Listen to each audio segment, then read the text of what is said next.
ভগবান শ্রীকৃষ্ণের অমৃত বাণীগুলি শুনুন, জীবন বদলে যাবে আপনার। জন্মাষ্টমীর দিনে ভগবান শ্রীকৃষ্ণের যেসব বাণী আমাদের উদ্দীপ্ত করে, তা আপনাদের সামনে দুনিয়ার নিবেদন। হিন্দু ধর্মানুসারীদের আরাধ্য একজন দেবতা কৃষ্ণ। তিনি ভগবান বিষ্ণুর অষ্টম অবতার। কৃষ্ণ তার জীবন প্রণালী দ্বারা মানুষকে ধর্মের পথে আনার জন্য রেখে গেছেন অমৃত বাণী। ভগবান শ্রীকৃষ্ণের আবির্ভাব তিথিকে কেন্দ্র করেই শুভ জন্মাষ্টমী পালন করা হয়। ভগবান শ্রীকৃষ্ণের জন্ম হয়েছিল 3228 খ্রিস্টপূর্বাব্দে 18 জুলাই। দাপর যুগের এই দিনে পাশবিক শক্তি যখন সত্য, সুন্দর ও পবিত্রতাকে গ্রাস করতে উদ্যত হয়েছিল, তখন সেই অসুন্দর, অসুর ও দানবীয় পাশবিক শক্তিকে দমন করে মানবজাতিকে রক্ষা এবং শুভ শক্তিকে পুনঃপ্রতিষ্ঠার লক্ষ্যে ভগবান শ্রীকৃষ্ণের আবির্ভাব ঘটেছিল পূর্ণ অবতার রূপে। আপনারা এবার জেনে নিন ভগবান শ্রীকৃষ্ণের অমৃত বাণীগুলি, যা আপনাদের জীবন বদলে দিবে। যে কেবল নিজের দুঃখকে আপন করে জীবন কাটায় সে শক্তিহীন হয়ে পড়ে, কিন্তু যে ব্যক্তি সমগ্র সমাজের দুঃখ আপন করে জীবন কাটায় সে শক্তিশালী হয়ে ওঠে। সমুদ্র হোক বা সংসার, যে ধর্মের নৌকা প্রস্তুত করে সে ঠিকই পার হয়ে যায়। যে ব্যক্তি কৃষ্ণভাবনায় যুক্ত নয়, তার মন সংযত নয়। সকলেই সর্বতোভাবে আমার পথ অনুসরণ করো। আমি সর্বলোকের মহেশ্বর, মহা ঈশ্বর। আমি সমস্ত জগতের উৎপত্তি ও প্রলয়ের মূল কারণ। আমার থেকে শ্রেষ্ঠ আর কেউই নেই। পরমাত্মা রূপে আমি সকলের হৃদয়ে বিরাজ করি। পরমেশ্বর ভগবান রূপে আমি অতীত, বর্তমান ও ভবিষ্যৎ সম্বন্ধে সম্পূর্ণরূপে অবগত। আমাকে প্রাপ্ত হলে আর পুনর্জন্ম হয় না। সর্বশ্রেষ্ঠ পরমেশ্বর ভগবানকে অনন্য ভক্তির মাধ্যমেই কেবল লাভ করা যায়। অব্যক্ত রূপে আমি সমস্ত জগতে ব্যক্ত আছি। শোকের চেয়ে বড় নাশকতা আর কিছু নেই। শোক মানুষের সব শক্তিকেই নষ্ট করে দেয়, তাই শোক করো না। ব্যবহার ও চরিত্রেই বংশের পরিচয় হয়। মিথ্যাবাদী ব্যক্তি সর্পের চেয়েও ভয়ঙ্কর। সত্যই এ জগতের নিয়ন্ত্রক, সত্যিই ধর্ম প্রথিত হয়ে আছে। মাতৃঋণ কোনো সন্তানই কখনো শোধ করতে পারে না।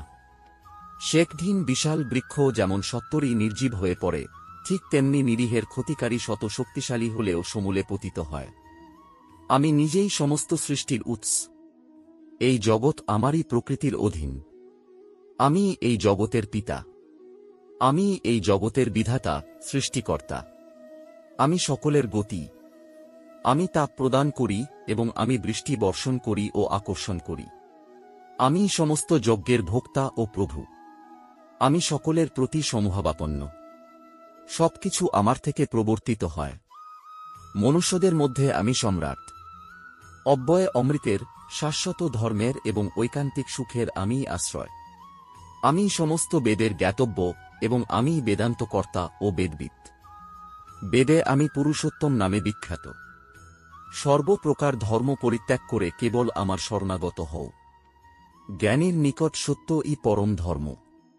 দুর্বলই কেবল ভাগ্যের দোষারোপ করে আর বীর ভাগ্যকে অর্জন করে। গোদান করে দড়ির উপর মায়া রেখে কি লাভ?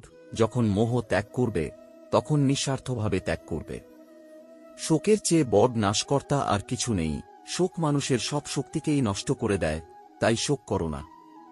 ব্যবহার ও চরিত্রেই বংশের পরিচয় হয়। মিথ্যাবাদী ব্যক্তি সর্পের চেয়েও ভয়ঙ্কর। সত্যই এ জগতের নিয়ন্ত্রক, সত্যিই ধর্ম প্রথিত হয়ে আছে। মাতৃঋণ কোনো সন্তানই কখনো শোধ করতে পারে না। চন্দ্র তাঁর সৌন্দর্য হারাতে পারে, হিমবনবরফ শূন্য হয়ে পড়তে পারে, সমুদ্র বিরান হয়ে যেতে পারে, কিন্তু রাম কখনো তার প্রতিজ্ঞা হতে বিচ্যুত হয় না। উৎসাহ এর চেয়ে বড় বল আর কিছুই নেই। উৎসাহী ব্যক্তি জগতও জয় করতে পারে। দুঃখ বা দুর্দশায় একজন প্রকৃত বন্ধুর মতো পরম সঙ্গী আর কেউ নেই। অনুকম্পা, দয়া, ক্ষমা ও মানবতার মতো বড় গুণ আর নেই। হৃদয়বানের কোনো ক্রোধ নেই। অতি গর্জনকারী মেঘ খুব কদাচিৎই বর্ষে, প্রকৃত বীর অকারণে বাক্য ব্যয় করে না। দেশে দেশে বন্ধু, আত্মীয় স্বজন বা স্ত্রী মেলে, কিন্তু পৃথিবীতে এমন কোন দেশ নেই যেখানে ভ্রাতা লক্ষণ এর মতো সহোদর মেলা সম্ভব। তপস্যাই পরম শ্রেয়, বাকি সকলই মায়া। যদিও লঙ্কা ধন সম্পদে পরিপূর্ণ, তথাপি হে লক্ষণ, এখানে আমার শান্তি লাভ হচ্ছে না। সব সময় মনে রাখবে, জননী ও জন্মভূমি স্বর্গ অপেক্ষাও শ্রেষ্ঠ। ভগবান শ্রীকৃষ্ণের লীলা তার সমস্ত জীবন নিয়ে। তিনি কখনো ভক্তের বন্ধু, কখনো সখা কৃষ্ণ, নররূপী নারায়ণ তিনি। শ্রীকৃষ্ণের দেখান পথে আমাদের চলার পথ হোক সাবলীল।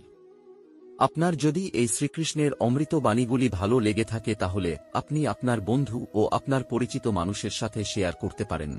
আপনাকে অসংখ্য ধন্যবাদ আপনার মূল্যবান সময়টুকু আমাদের দেওয়ার জন্য। নমস্কার। ভালো থাকবেন। ঈশ্বর আপনার মঙ্গল করুন। রাধে রাধে।